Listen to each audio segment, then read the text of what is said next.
Сәлеметсіздер ме, құрметті оқушылар? Біз алдыңғы тест талдауымызды әрі қарай жалғастыратын боламыз. Алдыңғы тест талдауымызда біз 5 тестті талдаған болатынбыз. Әрі қарай тағы қосымша 5 тестті талдайық. 6-шы тапсырма. Ауадағы азоттың көлемдік үлесі. Бәріміз білеміз, ол 78%. Келесі 7-ші. Құрамында 3,2 грамм оттек, 16 грамм мыс эквивалентті оксиді, 12 грамм көміртек бар қоспадағы газдың қалыпты жағдайдағы алатын көлемі. Бұл қоспада газ тек оттек қана. Демек, соның көлемін есептейміз.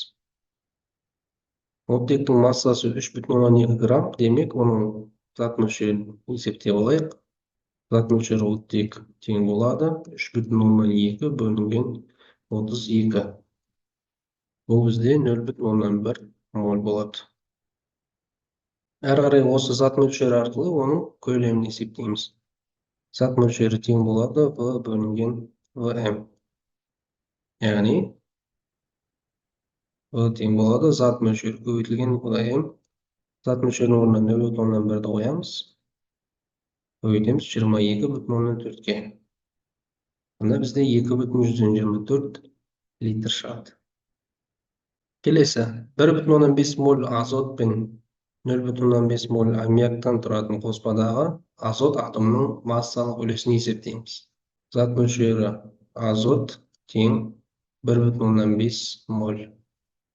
Осы жерде бірден азоттың массасын есептеп алайық. Масса тең болады зат мөлшері көбейтілген молекулалық масса, яғни 1,5 көбейтілген 28. Бұл бізде 42 граммды береді. Әрі қарай зат мөлшері аммиак тең 0,5 моль. Осы зат мөлшері арқылы оның массасын есептейміз. Масса тең болады зат мөлшері көбейтілген молекулалық масса. Яғни 0,5 көбейтілген 17. Бұл бізде 8,5 граммды береді. Бұл бізде аммиактың массасы, яғни 17 грамм бөлінген моль 8,5 грамм болса, 14 грамм бөлінген моль X грамм. Яғни бұның құрамындағы азоттың массасын есептейміз. X тең болады 14 көбейтілген 8,5 бөлінген 17. Бұл бізде 7 граммды береді екен. Әрі қарай осы қоспадағы азоттың жалпы массасын есептейміз. Яғни масса азот тең болады 42 қосылған 7 тең 49 грамм. Ал жалпы қоспаның массасы, масса қоспа тең болады 42 қосылған 8,5 тең 50,5 грамм.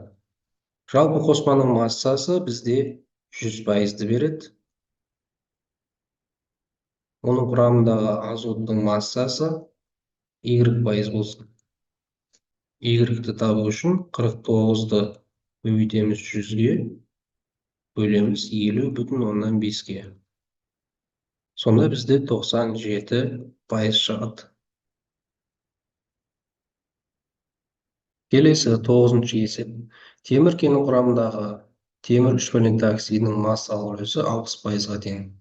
Кен құрамындағы темір атомдарының массалық үлесін есептеңіз. Бірінші біз мына темір үшвалентті оксидінің молекулалық массасын есептейік. Молекулалық масса темірдің үшвалентті оксиді тең болады 112 қосылған 48 тең 160 грамм бөлінген моль. Оның құрамында 2 атом темір бар, яғни 2 көбейтілген атомдық масса темір тең болады 2 көбейтілген 56 тең 112 грамм бөлінген моль. Осы жерде 160 грамм бөлінген моліміз 60%-ді құрап тұр. Оның құрамындағы 112 грамм мольді есептейік. яғни x пайыз. X табу үшін 112-ні көбейтеміз 60-ға, бөлеміз 160-ға. Бұдан бізде 42 пайыз шығады. Және соңғы есеп, аммоний нитраты мен калий нитратынан тұратын қоспадағы азот атомының массалық үлесі 24 пайызға тең. Қоспадағы калийдің массалық үлесін есептейміз. Аммоний нитраты NH4 NO3, калий нитраты калий NO3. Бұл жерде бірінші аммоний нитратының молекулалық массасын есептейміз. Ол 80 грамм молге тең, ал калий нитратының молекулалық массасы 101 грамм молге тең. Бір қоспа болғандықтан бұлардың молекулалық массалары қосылады. Яғни 181 грамм бөлінген моль болады. Оның құрамында 3 атом азот бар, яғни 3 көбейтілген 14, бұл бізде 42 грамм бөлінген мольді береді. Осы 42 грамм бөлінген моль бізде 24 пайыз. Бұл қоспаны біз 1 моль деп алатын болсақ, 1 моліміз 100 пайыз, яғни 24 пайызы, оның 0,124 моль береді. Яғни 42 грамм бөлінген моль бізде 0,124 мольге тең. Калий атомы біреу, сондықтан 39 грамм моль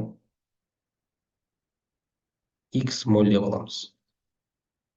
Осы жерден X табатын болсақ, 39-ды көбейтеміз 0,124-ге, бөлеміз 42-ге.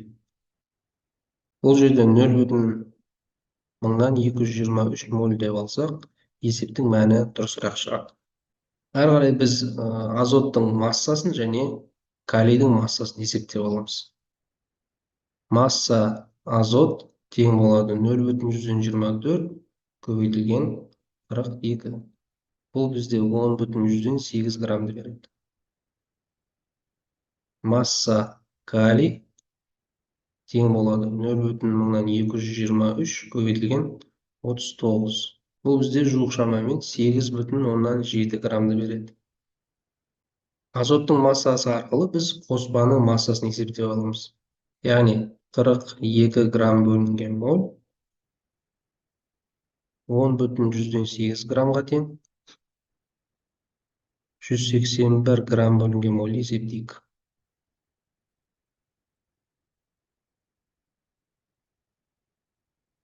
Бұл жерде Y тең болады 181 көбейтілген 10,8 бөлінген 42. Y бізде 43,44 граммға тең.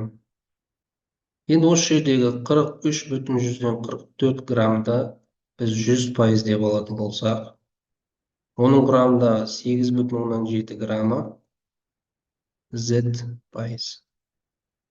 Ары қарай Z тең болады 8,7 көбейтілген 100 бөлінген 43,44. Бұл бізде 20 пайызды береді. Осымен біздің есептерді талдауымыз өз мәресіне жетті. Осындай тест талдауларды жіберіп алуыңыз үшін менің YouTube каналыма міндетті түрде тіркеліп қой. Келесі тест талдауда жолыққанша.